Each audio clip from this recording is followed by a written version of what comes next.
Thank you, President Gibson. We at Farm Bureau are proud to put this grazing conference on in conjunction with the Governor's Public Land Policy Coordinating Office. I've worked with Kathleen Clark for many years and have a tremendous amount of respect for her and her capabilities and understanding of public lands issues.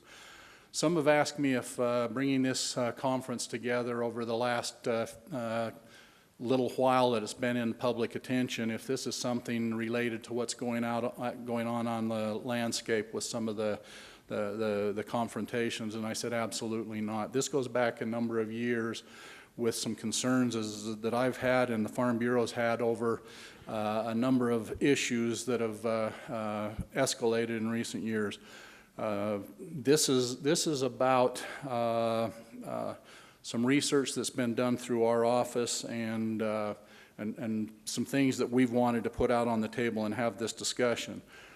The centerpiece of why we're here today is we recognize the importance of livestock ranching to the history, culture, and the economy of the state of Utah. I'm going to go through a couple of numbers here with you just to put this into perspective so all of us are on the same page.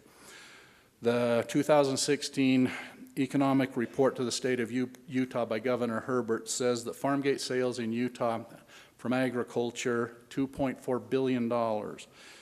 Production and processing of agriculture is a $17.5 billion industry and makes up 14% of the state's gross domestic product. Our economic activity, 14% comes from agriculture.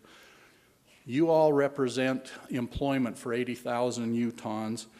And the interesting thing is Utah, as you all know, is a livestock state. You account for 78% of the total state product from an agriculture standpoint, comes from livestock, cattle, sheep ranching, and so forth. What you do is critical to our rural communities.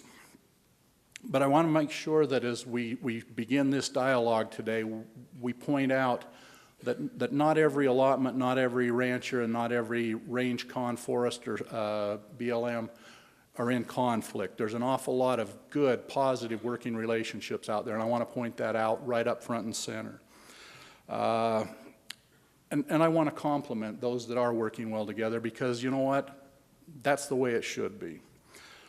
With Utah controlled 67% of its land by the federal government, the history of ranching in Utah has been a development of operations, viable economic operations based on base property, privately held lands, privately held water rights, and access to federal land. That access has to be fair and transparent, however, to make these operations viable and sustainable. What we're seeing is a tremendous amount of uncertainty because there's a lot of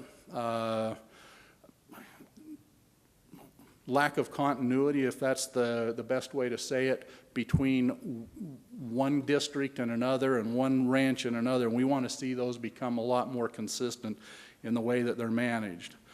Uncertainty can be very emotional and very personal to you ranchers. I'm going to cite a rancher that I know very well personally. As we were talking to Senator Mike Lee, he pointed out he's a sixth-generation operator. And his greatest fear is that under his watch, and he's concerned about the uncertainty and the pressure that's on him, that he may lose his operation after 6 generations that may be lost under his watch.